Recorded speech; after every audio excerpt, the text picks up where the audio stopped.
तो डूम वॉर के last episode के अंदर मैंने देखा था कि वहाँ पे ब्लैक पैंथर, शूरी और एक्समैन की छोटी सी टीम होती है। उन सबको लेके वो लोग वकांडा के अंदर पहुंचते हैं, जहाँ पे वो डूम का मुकाबला करते हैं और उसको वाइब्रेनियम चुराने से उनको रोकना होता है। लेकिन हम देखते हैं कि इन सब के बावजूद भी वहाँ पे डूम जो है वो आखिरी लॉक को भी खुलने में सक्सेसफुल हो जाता है वॉल्ट का, और टिचाला के पहुंचने से पहले ही वो सारा का सारा वाइब्रेनियम वहां से गायब कर चुका होता है। उसी तरह हम देखते हैं कि वहां से डूम के हाथ अब सारा का सारा 10,000 टन वाइब्रेनियम लग चुका है। तो अब आगे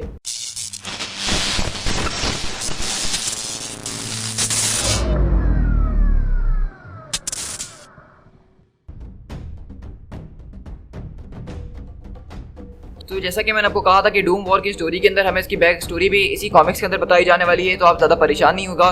तो आज बेसिकली हमें शूरी जो है ब्लैक पैंथर, वो इसकी पूरी की पूरी हिस्ट्री बता रही है कि ये जंग कैसे शुरू हुई, और वो बताती है कि ये एक एक्ट ऑफ मर्डर से स्टार्ट हुआ था। जब स्क्रल वॉर हुई अर्थ के ऊपर तो उसकी वजह से पूरी की पूरी ग्लोबल सिचुएशन जो थी वो अनस्टेबल हो चुकी थी, और इस बात को डूम ने बहुत ज्यादा ध्यान में रखा और अपना पावरफुल मूव चला। उसने मेरे भाई को ट्रिक करा और एक कॉवर्ट मीटिंग के ऊपर बुलाया। उसने टिचाला के ऊपर अटैक करा। टिचाला का जो डोरा मिलाजे जो उसका बॉडीगार्ड था वो पूरा का पूरा उसको प्रोटेक्ट करते करते अपनी जान गंवा बैठा। मेरे भाई का बच जाना है वो एक बहुत ही बड़ा मिरेकल था। उसको हम सिर्फ जिंदा साइंस, मैजिक और उसकी बीवी के जबरदस्त किस्म के प्यार से ही रख पाए हैं, लेकिन इसकी एक बहुत बड़ी कीमत थी। उसकी इंजरीज वो काफी ज्यादा ड्रेडफुल थी। हमने इस अर्थ के ऊपर होने वाली हर एक मेडिकल अटेंशन उसको दे दी थी, लेकिन ऐसा लग रहा था कि टिचाला अब दोबारा कभी ब्लैक पैंथर का मेंटल लेने के काबिल नहीं रह पाएगा। तो इसलिए ये सारी की सारी रिस्पॉन्सिबिलिटीज मेरे कंधों पे आगे गिर गई और मैंने इन रिस्पॉन्सिबिलिटीज को बिल्कुल भी हल्का नहीं लिया। डूम का प्लान एक अटैक से कुछ ज्यादा ही था। उसने पूरे के पूरे रॉयल फैमिली को, रॉयल पैलेस को नैनाइट्स के जरिए इन्फेक्ट कर दिया था। वो छोटी छोटी माइक्रोस्कोपिक डिवाइसेस जो थी वो हमारे अंदर मौजूद थी, जिसके जरिए वो सब देखता था जो हम देखते थे, वो सब सुनता था जो हम सुनते थे।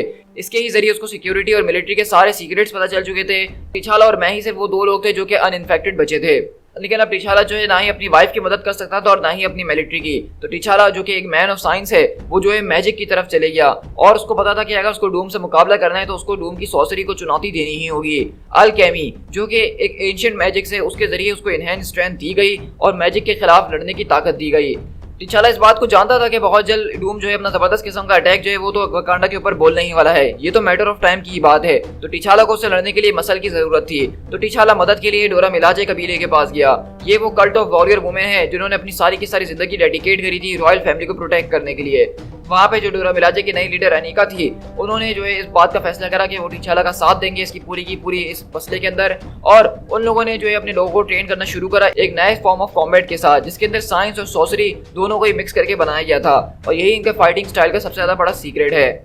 तो जैसे जैसे टाइम गुजरता गया टिचाला ने हर एक चीज को ट्राई करके देख लिया अपने ऊपर, जिसके जरिए वो इन नैनाइट के इन्फेक्शन को डिफीट कर चुके, लेकिन वो हर टाइम जो करने में इसको फेल हो जाता था। वो जानता था कि कभी भी किसी वक्त भी जो है डूम इन नैनाइट्स को जो एक्टिवेट कर देगा और उनकी बॉडी के अंदर एक सेल्फ डिस्ट्रक्शन का चेंज शुरू हो जाएगी। वो अपना सब कुछ खो बैठेगा, अपनी रॉयल फैमिली, अपनी बीवी और हर किसी से जिससे वो प्यार करता है। वो मुकम्मल तौर पर सबके बीच फंस चुका था। डूम ने जो है इस पूरे के पूरे गेम को एक चेस मास्टर की तरह खेला है। उसने अपना हर एक मूव जो है बहुत ज्यादा खामोशी से आगे बढ़ाया है, इंस्टेड के वो पूरी की पूरी एक ओपन हमारे खिलाफ जंग करता वकांडा के ऊपर, जिससे एक बहुत बड़ा इंटरनेशनल सिनेरियो बन जाता। उसने सीक्रेटली दस्तूरी को जो है फंड करना शुरू करा और एक तरह की सिविल वॉर क्रिएट करवाई हमारी कंट्री के अंदर। इसके अंदर जो डूम का पार्टनर है वो द ब्रोकर है, AKA Walter Declan, former CEO of damage control, जिसका म्यूटेंट ग्रोथ हार्मोन फार्मूला वो बहुत ही ज्यादा मशहूर हुआ था, और उसी की वजह से जो तुम्हारी सिविल वॉर हुई थी अमेरिका के अंदर, उसी MGH फार्मूले की वजह से ही तुम्हारी कंट्री के अंदर सिविल वॉर का इवेंट भी हुआ था। और उसी ट्रेल को फॉलो करते करते मैं डेक्लॉन के पास पहुंची, लेकिन डेक्लॉन जानता था कि मैं उसका पीछा कर रही हूँ और उसने मुझे ट्रिक करने की कोशिश करी। उसने मुझे ट्रिक करा कि मैं नेमोर से ही लड़ने पे मजबूर हो गई, और मैं इस बात को मानती हूँ कि नेमोर से मुकाबला करना मेरे लिए एक बहुत ज्यादा पेनफुल काम था। लकीली टिचाला के पास अभी कुछ दोस्त बचे थे जो कि उसका जंग में साथ दे सकते थे। हमने एक साथ मिलकर ब्रोकर के ऊपर अटैक करा, लेकिन हमें फिर बाद में जाके ये बात पता चली कि वो दरअसल सारा का सारा अटैक भी जो करवाया जाता वो डूम के ही प्लान का हिस्सा था। वो हमें जो है यहाँ पे ब्रोकर के ऊपर लगा देना चाहता था ताकि हम ये सब ना देख पाए कि डूम आखिरकार क्या कर रहा है वकांडा के अंदर और उसके क्या प्लान हैं।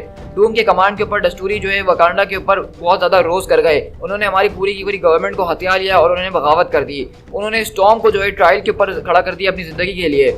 और जब हम लोग यहाँ पे इधर उधर भटके हुए थे और काउंटर मूव ढूंढ रहे थे डूम से लड़ने के लिए, तो डूम ने अपने असली एंड गेम को अकॉम्प्लिश कर लिया। उसका एंड गेम ये था कि वकांडा के अंदर जितना भी रिफाइंड वाइब्रेनियम मौजूद है जो कि इस वक्त हमारे रॉयल पैलेस के अंदर है, उसको वो हासिल करना है बाय एनी मींस नेसेसरी। रही बात अभी की, तो टिचाला और मैं यूटोपिया गए थे और हमने एक्समैन साइक्लॉप्स से मदद मांगी, लेकिन उसके एक्समैन ने मदद करने से तो मना कर दिया। खैर, साइक्लॉप के मना करने के बावजूद भी 3 एक्समैन जो थे उसके उन्होंने हमारी कॉल को आंसर किया।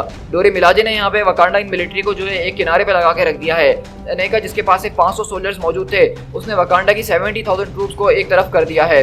While at the same time X Men का नाइटक्रॉलर जो है उसने मुझे और टिचाला को टेलीपोर्ट करके पैलेस के अंदर लेकर गया, जहाँ पे हमने वो कर दिखाया जो हमें करना ही था। अब जैसा कि दस्तूरी और उसके सारे लीडर्स जा चुके थे जो कि इन लोगों को जंग के खिलाफ भड़काते, तो अब वो लोग अपना मोमेंटम खो चुके थे और जो लोग वकांडा के लिए अभी भी लॉयल थे उन्होंने हमारे खिलाफ हथियार उठाने से मना कर दिया। ये पूरी की पूरी बैटल जो है इससे भी बहुत ज़्यादा बदतर हो सकती थी, जहाँ पे लोगों का खून नदियों की तरह बह जाता। लेकिन लगता है कि डूम ने हमारी नेशन को बहुत ज़्यादा कम समझा था। हमारे लोगों ने एक दूसरे के खिलाफ वेपन उठाने से मना कर दिया और उन्होंने खामोशी से सरेंडर कर दिया। वहीं दूसरी तरफ टिचाला जो है वो हंड्रेड्स ऑफ दस्तूरी एजेंट्स और डूम बॉट से लड़ता हुआ वाइब्रेनियम वॉल तक पहुंचा, जहाँ पे उसने अलग अलग किस्म के डजन लॉक्स लगाए हुए थे। हर एक लॉक पिछले लॉक से ज्यादा खतरनाक किस्म का था। जितना इम्पॉसिबल इसको सुनने में लगता है, इतना ही इम्पॉसिबल इसको मानना भी है कि डूम ने वहाँ पे सारे के सारे लॉक्स को डिफेट कर दिया और वाइब्रेनियम का हर एक आउंस वहाँ से चुरा के ले गया है। सो अब जैसा कि मैं जानती हूँ कि पूरे के पूरे पैलेस के अंदर अभी भी इन्फेक्शन मौजूद है, तो इसलिए मैंने अपनी एयरफोर्स को इस बात का ऑर्डर दिया है कि पूरे के पूरे कैपिटल सिटी को कारपेट बॉम्ब कर दिया जाए, ताकि हम वकांडा को दोबारा जो है डार्क एजेस के अंदर वापस ले जाएं। और अभी की बात की जाए तो हम तुम्हारे पास दोबारा आए हैं, डूम के सबसे पुराने दुश्मन और टिचाला के सबसे पुराने दोस्त। हम डूम को अकेले नहीं हरा सकते हैं, इस बार तो बिल्कुल भी नहीं, लेकिन अगर हम एक साथ हो जाएं तो शायद हमारे पास चांस है। तो इसी तरह हम देख रहे हैं कि शूरी ने यहाँ जो मैं पूरी की पूरी महाकथा सुनाई है वो दरअसल हमें नहीं सुना रही थी, बल्कि फैंटास्टिक फोर को सुना रही थी, जहाँ पे मिस्टर फैंटास्टिक बोलते हैं क्या उसने सारा का सारा वाइब्रेनियम चुरा लिया है। तो वहीं से टिचाला बोलता है 10,000 टन। कैसे, मुझे इस बारे में नहीं पता, लेकिन जो आखिरी लॉक था वो एक प्योरिटी लॉक था जो कि उस आर्क के अंदर था। ये कोई ऐसा लॉक नहीं था जिसको टेक्नोलॉजी या दिमाग के जरिए खोला जाए, ये एक ऐसा लॉक था जो कि साइको स्पिरिचुअल पॉलीग्राफ था। इसके जरिए जब वो इंसान वहाँ पे दाखिल होता है तो उसकी सोल को चेक किया जाता है कि वो उसके अंदर कितनी प्योरिटी मौजूद है। और ये बात मुझे समझ में नहीं आ रही कि डूम ने आखिरकार इस वाले लॉक को कैसे खोल लिया। इसी तरह वाइब्रेनियम वॉल के अंदर 36 घंटे पहले शिफ्ट होते हैं, जहाँ पे डूम जो है बेसिकली जब उसको बताया जा रहा था कि ये एक प्योरिटी लॉक है, तो वहीं अगले पल वो अपना पूरा का पूरा आर्मर साथ साथ अपना मास्क भी उतार देता है और कहता है कि मैं बिल्कुल अनगार्डेड हूँ, मैं बिल्कुल नंगा हूँ और मेरे पास कोई हथियार नहीं है, मैं ऑफर करता हूँ कि तुम मुझे जज करो। तो वहीं से आवाज आती है तो ऐसी बात है, तो फिर तुम्हें जज किया जाता है। और अगले पल हम देखते हैं कि डूम के ऊपर एक जोरदार बिजली का झटका गिरता है और वो वहां से गायब हो जाता है। लेकिन इसी तरह हम लोग दोबारा यहाँ से शूरी वगैरह के पास शिफ्ट होते हैं, जहाँ पे उनका वेपन डिजाइनर जो होता है वो कहता है कि प्रिंसेस मेरी टीम ये बता रही है कि हम लोग जो है ऑर्डर को रिस्टोर करने में लगे हुई हैं। जो सप्लाई हमें डॉक्टर रिचर्ड ने यहाँ पे लाके दी है उसके जरिए हम पावर को एक ही दिन के अंदर वापसी लेकर आ सकते हैं। दस्तूरी के स्ट्राइक ग्रुप जो हैं वो अभी भी कुछ टेरिटरीज के अंदर इफेक्टिव हैं, जो कि खासकर जंगल की तरफ से लोगों के ऊपर अटैक करने की कोशिश कर रही है। तो वहीं से शूरी बोलती कि डैम, और हमारे पास के अलावा क्या खबर है। जिस तरह डोरा मिलाजे के लोग भी बताते हैं कि किस तरह हमने कुछ स्प्लिंटर सेल्स ग्रुप्स को पकड़ा है, लेकिन उनके अंदर से कोई बात नहीं निकल पा रही है। और इसी तरह एक और रिपोर्ट बताई जा रही होती है कि 2 रिमोट पोस्ट के ऊपर पता चला है कि वहाँ पे कुछ सर्वाइवर्स मौजूद तो हैं, लेकिन वहाँ पे कुछ लोग आए थे जिनके पास इस तरह के हेलमेट्स थे और उन्होंने सब बर्बाद कर दिया। तो द थिंग बोलता है कि डूम बॉट्स ये कोई प्रॉब्लम नहीं है, रीड मैंने इनकी काफी बार शामत बुलाई है और रीड ने उनको हैक कर लिया था और अपने घर के अंदर कुकीज बनाने का काम करवाता है। तो वहीं से शूरी बोलती है कि टिचाला ने मुझे ये बताया था कि डूम जो है वो सॉर्सरी का इस्तेमाल करेगा वाइब्रेनियम को एक सुपर वेपन के अंदर बदलने में। हो सकता है कि डूम इसके जरिए अपने डूम बॉट्स और हो सकता है कि अपने आर्मर को भी अपग्रेड करने की कोशिश करे। तो वहीं से वो कहता है कि हम लोग इतने सालों से, इतनी सदियों से जो है इसकी मिस्टिकल प्रॉपर्टीज को जो है मास्टर करने की कोशिश कर रहे हैं, लेकिन हम आज तक नहीं कर पाए। और अगर डूम ने सच में इसका तरीका निकाल लिया है, इसको सॉल्व कर लिया है, तो by the all gods doom यहाँ पे हर किसी को साफ करके रख देगा और कोई कॉम्पिटिशन नहीं छोड़ने वाला है। उसी तरह हम लोग यहाँ से वॉल्टर डेक्लॉन के पास शिफ्ट होते हैं, जहाँ पे डूम यहाँ पे पहुंचता है। ब्यूटीफुल, लेकिन तुम देख सकते हो कि ये भी सिर्फ एक मेटल का बहुत बड़ा सा स्लैब है और कुछ नहीं। तुम इस बात को जानते हो कि टिचाला इसको पाने के लिए जमीन और आसमान एक कर देगा, तो आखिरकार हमारी मिलिट्री उससे फाइट करने के लिए कितनी ज्यादा तैयार है। तो वहीं से डूम हम देखते हैं कि अपनी कुछ चीजों को सेटअप कर रहा होता है, कैंडल्स वगैरह को, और कहता है कि आप पुरानी औरतों की तरह सोचना बंद करो, इस रिचुअल को परफॉर्म करने के लिए मुझे थोड़ा टाइम चाहिए और मुझे इस बात की उम्मीद है कि तुम मुझे थोड़ा टाइम तो दे ही सकते हो। तो वहीं से वो कहता है कि तुम जानते हो ना कि तुम्हें टाइम खरीदने के चक्कर में मुझे काफी महंगा पड़ सकता है, अच्छा खासा स्टाफ, इक्विपमेंट, रॉ मटेरियल्स और रिश्वतें देनी पड़ेंगी। तो डूम बोलता है कि मुझे इसकी कोई परवाह नहीं है, तुम अपना पार्ट करो और मैं अपना करता हूँ। और इसी तरह देखते हैं कि डूम बेसिकली यहाँ पे पूरे के पूरे वाइब्रेनियम स्लैब के ऊपर खड़ा हुआ है, जो कि 10,000 टन का है, और वो यहाँ पे अपनी रिचुअल्स परफॉर्म करने लगा, जिसके जरिए वो उसकी मिस्टिकल प्रॉपर्टीज को अनलॉक करने वाला है। और यहीं से हम देखते हैं कि सू वगैरह यहाँ पे आती है और वो पूछती है क्या तुमने मुझसे ये कहा कि डूम यहाँ पे आके खड़ा हुआ था और वो नंगा इसके सामने था, अनआर्म्ड। तो वहीं से स्टॉर्म बोलती है कि हाँ बिल्कुल, वो बिल्कुल निहत्था इसके अंदर गया था। टिचाला सोच पड़ जाता है और कहता है कि मुझे समझ में नहीं आ रहा है कि आखिरकार डूम ने इस आर्क को पास कैसे कर लिया। ये एक प्योरिटी आर्क डिटेक्टर है, ये एक अल्टीमेट लाई डिटेक्टर है, ये इंसान के माइंड के डीपेस्ट पार्ट्स के अंदर जाके उसकी कॉन्शियसनेस को चेक करता है। इसको पागल बनाना वो इम्पॉसिबल सी बात है। तो आखिरकार डूम ने इसको ट्रिक कैसे किया। उसी तरह हम देखते हैं कि यहाँ पे हम डूम के पास शिफ्ट होते हैं, जहाँ पे वो बोलता है कि ये कौन सी जगह है। तो वहीं से आवाज आती है कि तुम कहीं पे नहीं हो, ये प्लेस कभी एग्जिस्ट ही करती नहीं है, तुम एग्जिस्ट नहीं करते हो। इस मूवमेंट के अंदर सिर्फ सवाल ये है कि तुम कितने ज्यादा प्योर हो। मैं तुम्हारे सोल के अंदर जागने की कोशिश करूंगा विक्टर वॉन डूम, और अगर तुमने मुझसे झूठ बोला और तुम्हारे दिल के अंदर थोड़ी सी भी इम्प्योरिटी हुई, तुम्हारी मोटिवेशंस के अंदर थोड़ी सी भी खोट हुई, तो तुम जानते हो कि तुम्हारा क्या हश्र होने वाला है। मैं हूँ bast, panther God of Wakanda. मुझसे झूठ बोलोगे डूम तो मैं तुम्हें डिवॉल्वर कर जाऊंगा। तो इसी तरह हम देखते हैं कि बेसिकली ये पैंथर गॉड है इनका, जिसको वकांडा के लोग मानते हैं, जिसकी जैसे पूरा का पूरा वाइब्रेनियम से उसकी पूजा करते हैं। और यही बेसिकली एक अल्टीमेट टेस्ट है कि इनका गॉड इनकी प्योरिटी को चेक करेगा वाइब्रेनियम को लेने से पहले। तो वहीं से डूम बोलता है कि हाँ मैं जानता हूँ तुम कौन हो, और जब मैंने इस आर्क के अंदर कदम रखा था तो मैं जानता था कि मेरी जिंदगी दांव पर लगी हुई है। लेकिन इस बात को जान लो कि मैं आज तुम्हें वो चीज बताने वाला हूँ जो कि इससे पहले मैंने कभी किसी को नहीं बताई है। मैं अपने माइंड और सोल और अपने हार्ट को तुम्हारे सामने खोल के रखने वाला हूँ, और इससे पहले ये किसी को नहीं करने दिया मैंने। इसी तरह हम देखते हैं कि गॉड बास्ट जो है इसको अपने हाथों में उठा लेता है और कहता है क्या ये तुम्हारी ब्रेवरी है या तुम्हारा गुरूर है जो तुम इतनी ऊंची आवाज में मुझसे बात कर रहे हो। तो डूम उससे आंखें मिलाकर कहता है कि दोनों में से कुछ भी नहीं, ये मेरा फेथ है। मैं जानता हूँ कि मैं कौन हूँ और मैं क्या हूँ। Look into my soul cat god, देखो मेरे अंदर और देखो अपनी आंखों से कि डूम का सच क्या है। उसी तरह हम देखते हैं कि बास्ट वहां पे जो है बेसिकली अपनी आंखों के जरिए उसका सोल को जज करना शुरू करता है, जहाँ पे डूम चिल्लाना शुरू कर देता है। इसी तरह हम देखते हैं कि यहाँ पे कुछ सोल्जर्स आते हुए बताते हैं कि माई किंग एक हेवीली आर्म्ड डेस्टोरी की जो है टीम यहाँ पे आई है और उन्होंने प्रेस के लोगों को हॉस्टेज बना लिया है।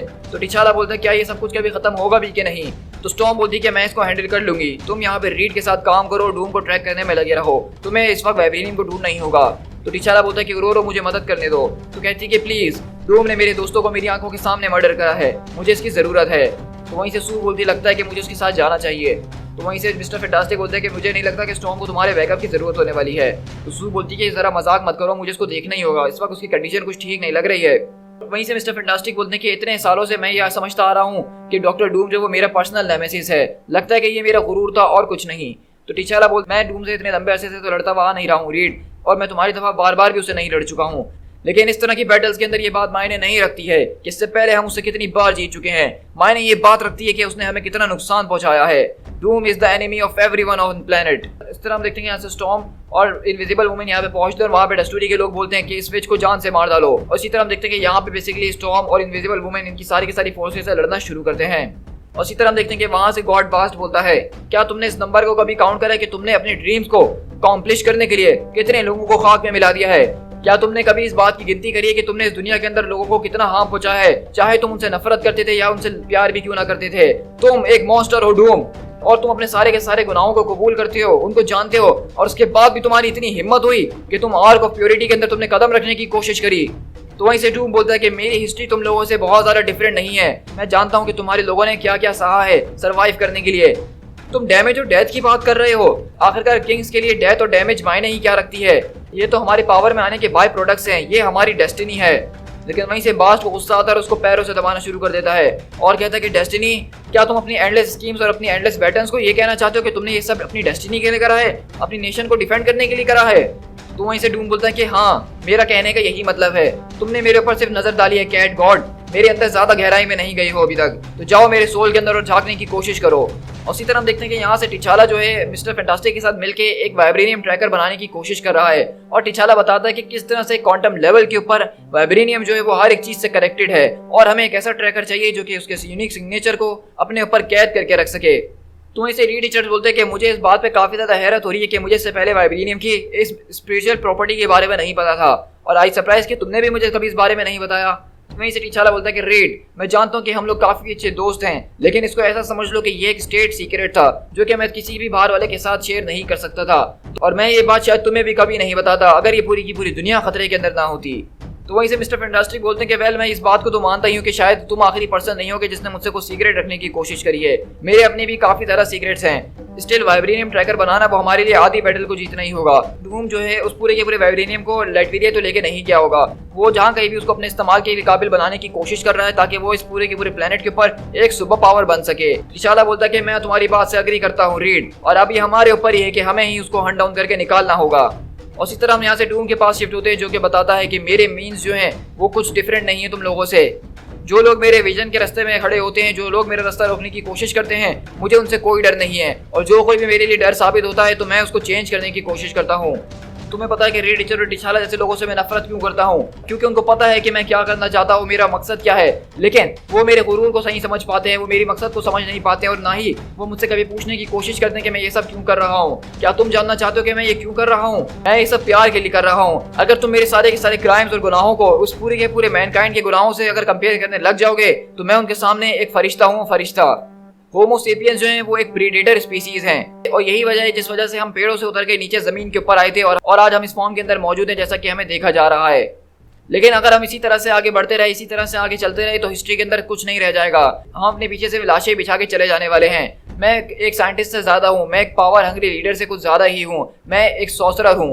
मैंने जो है फ्यूचर के अंदर देखा है, मैंने देखा है कि किस तरह से हमारे एक्शंस के जरिए हमारा फ्यूचर वो बहुत ही ज्यादा दर्दनाक होने वाला है।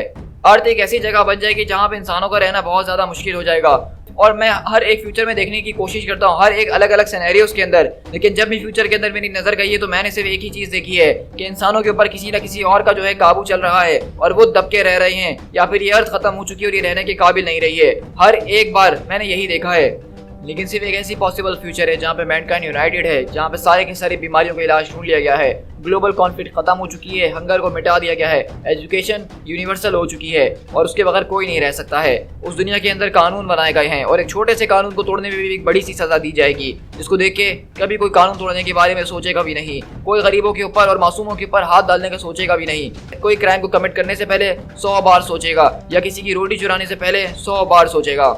मैंने 10,000 1 लाख फ्यूचर्स देखे हैं और मैंने कभी भी ह्यूमन काइंड को इस तरह से फ्लरिश होते हुए नहीं देखा और ना ही सरवाइव करते हुए। सिर्फ एक ही फ्यूचर ऐसा मौजूद है जिसके अंदर ये हो सकता है और वो है डूम वर्ल्ड। तो हम देख रहे हैं कि बेसिकली डॉक्टर डूम यहाँ पे गॉड बास्ट को बता रहा है कि किस तरह से वो सब कुछ एक ये बहुत बड़े गोल के लिए कर रहा है। जो सारी की सारी स्कीम्स हमें आज इविल लग रही हैं वो इविल नहीं है, बल्कि डूम एक फ्यूचरिस्ट है। वो फ्यूचर को देख चुका है कि किस तरह से ह्यूमन फॉर्म जो है वो अगले 100 साल या 150 साल या 200 साल के बाद बहुत बुरी तरीके से होगी। वो अपना सब कुछ खो चुकी होगी और उनके पास कुछ भी नहीं होगा सर्वाइव करने के लिए। लेकिन डूम ही जो है वो सिर्फ एक ऐसी चाबी है जो कि इनको एक करके रख सकता है और उनके ऊपर ईमानदारी से रूल भी कर सकता है। उसी तरह मैं टिचाला बताता है कि अब वाइब्रेनियम ट्रैकर जो है वो ऑनलाइन हो चुका है। हम इस वक्त यहाँ खड़े हुए हैं। There are 5 kinds of vibranium on Earth। कुछ जो है अंटार्कटिका यानी सवेज लैंड के अंदर मौजूद है और वो बहुत ही छोटी अमाउंट के अंदर है, तो इसलिए हम उसकी तरफ नजर नहीं रखेंगे। और ये वी ट्रैकर जो हमने बनाया है ये सिर्फ उसी वाइब्रेनियम को तलाश करेगा जो कि रिफाइंड वाइब्रेनियम है, जिसको वकांडा से चुराया गया है।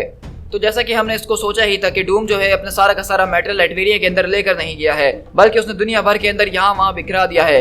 हमें जो है अलग अलग 16 लोकेशंस मिली हैं जहाँ पे वो वाइब्रेनियम हो सकता है और उसमें से ज्यादातर लोकेशंस जो ट्रैक बैक होके जाती है वो सिर्फ एक ही आदमी के पास जाती हैं, द ब्रोकर। इस तरह हम देखते हैं कि इनका एक और लीडर यहाँ पे आता है जो कि चीफ कमांडर ऑफ सिक्योरिटी है और वो बताता है कि डूम का हमेशा से यही काम है कि वो नंबर ऑफ कैंपेन्स को एक साथ लेके चल रहा था। लेकिन लाइटवेरिया के अंदर जो कुछ भी होगा, जो सारा का सारा पैसा आया वो कहाँ से आया, इसके बारे में आज तक कोई हमें ट्रैक नहीं मिल पाया। तो ऐसा लग रहा है कि ब्रोकर ही जो है वो डूम के सारे पैसों का मामला मैनेज कर रहा है और इंटरनेशनल नेटवर्क को चला रहा है। इसी वजह से हमारी नजर अब तक डूम पे नहीं पड़ पाई थी। तो वैसे श्यूरी बोलती है कि अगर हमने एक बार उसका वाइब्रेनियम चुरा लिया तो उसके जरिए हम उसके पूरे के पूरे नेटवर्क और उसके सपोर्ट सिस्टम को डिस्ट्रॉय कर सकते हैं। बिल्कुल मेरी बहन, तुमने ठीक कहा। हम उसको 1 मिनट भी नहीं दे सकते हैं। हमें उसके ऊपर अभी इसी वक्त और एक जोरदार किस्म का हमला करना होगा। इससे पहले कि वो वाइब्रेनियम को इस्तेमाल करे हमारे खिलाफ, हमें उसको वापसी छीनना होगा। क्या किसी के पास कोई सवाल है? तो वहीं से बहन बोलता है कि सिर्फ एक, बताओ कि क्लॉविंग टाइम कब आएगा। इसी तरह हम देखते हैं कि यहाँ पे डेक्लॉन जो है वो अपनी एक फ्लीट के अंदर यहाँ पे जा रहा होता है और वो यहाँ पे वकांडा के लोगों के ऊपर नजर रखा हुआ होता है और कहता है कि हमने जिस तरह सोचा नहीं था उससे जल्दी हो गया है। 6 क्वीन जेट्स हमें आते हुए नजर आ रहे हैं मार्च 3 की स्पीड से। लगता है कि वो डूम तक अगले 3 मिनट में पहुंच जाएंगे। तो डेक्लॉन बोलता है कि इतनी भी जल्दी क्या है, हमने इन सब के लिए तैयारी करके रखी हुई है। तो वहीं से मिसेस टिकल उसके असिस्टेंट बोलती है कि प्लीज वो वर्ड्स कह दो, उसके सुनने के लिए मैं कब से इंतजार कर रही हूँ, प्लीज उन लाइंस को कह दो। तो वहीं से डेक्लॉन बोलता है कि very well, release the hounds. और अगले बार हम देखते हैं कि यहाँ पे एक जबरदस्त किस्म की मशीन्स जो हैं वो निकल कर आती हैं, जिसको देख के टिचाला यहाँ पे सबको जो है हमला करने का ऑर्डर देता है और इसी तरह जॉनी स्टॉर्म यहाँ से निकलता है फ्लेम ऑन होता हुआ उनके ऊपर अटैक कर रहा होता है। लेकिन ये जो कोई भी रोबोट है वाइब्रेनियम के बने हुए और काफी ज्यादा सॉलिड हैं।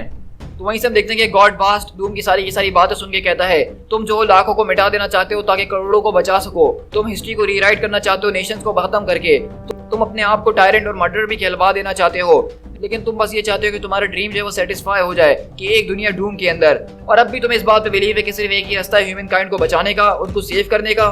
तुम्हें इस बात के ऊपर अपने पूरे दिल से यकीन है। एवरीथिंग जो तुम आज तक करते हुए हो, जो कुछ भी तुमने प्लॉट्स बनाए, जो कुछ भी तुमने प्लान्स किया है, वो सब इसी के लिए किया है ताकि वो तुम्हारी इस गोल को सर्व कर सके। मैंने भी तुम्हारे जैसे हजारों लाखों फ्यूचर्स को देखा है और मैंने भी इस बात को देखा है कि किस तरह से सिर्फ एक ही फ्यूचर है जहाँ पे दुनिया बिना किसी ईविल, बिना किसी हर्ट और बिना किसी चाहत के सब एक साथ मिलकर रह रहे हैं। और इस वक्त जितना मेरा सोल इस बात को इनकार करना चाह रहा है, लेकिन मुझे जो है इस वक्त सच का साथ देना ही होगा। और इस तरह हम देखते हैं कि बास्ट वहाँ पे डूम को छोड़ के जा रहा होता है और कहता है, मैं मानता हूँ कि तुम्हारे तरीके जो है काम करने के वो बहुत ही ज्यादा गलत हैं, वो बहुत ही ज्यादा वायलेंट हैं, लेकिन तुम्हारी नीयत वो बिल्कुल साफ है। तुमने मेरे टेस्ट को पास कर दिया है। ये सारा का सारा वाइब्रेनियम है, तुम इसको ले जा सकते हो या तुम इसके साथ जो करना है वो तुम कर सकते हो। तो उसी तरह हम देख रहे हैं कि बेसिकली यहाँ पे जो डूम की विल है, जो कि मैंने आपको अपनी पिछली वीडियोस में बताया था कि विल ऑफ डूम वो बहुत ही ज्यादा एक स्ट्रॉन्ग चीज है। इसके जरिए डूम जो भी करता है उसको पता होता है कि वो क्यों कर रहा है, उसका क्या मकसद है। और डूम की विल इतनी ज्यादा स्ट्रॉन्गेस्ट है कि उसने गॉड को जो है यहाँ पे हरा दिया और उसको इस बात पे मानने पे मजबूर कर दिया कि डूम की बात बिल्कुल ठीक है, चाहे इसके लिए उसको लाखों ही क्यों ना मारने पड़े। तो डूम की जो पर्सनैलिटी है, उसकी जो सबसे बड़ी बात है, उसको जो पावरफुल बनाती है, वो ये चीज है कि एक बार अगर उसने किसी चीज का इरादा कर लिया तो वो पूरी दुनिया को उसके लिए कन्विंस कर सकता है, चाहे उसके लिए उसको गॉड के पास भी नंगा होकर क्यों ना जाना पड़े। और इसी तरह हम देखते हैं कि बेसिकली अब डूम जो है उसके बाद सारा का सारा वाइब्रेनियम लग चुका है और उसने अपनी फोर्सेस को तैयार करना शुरू कर दिया है। To be continued.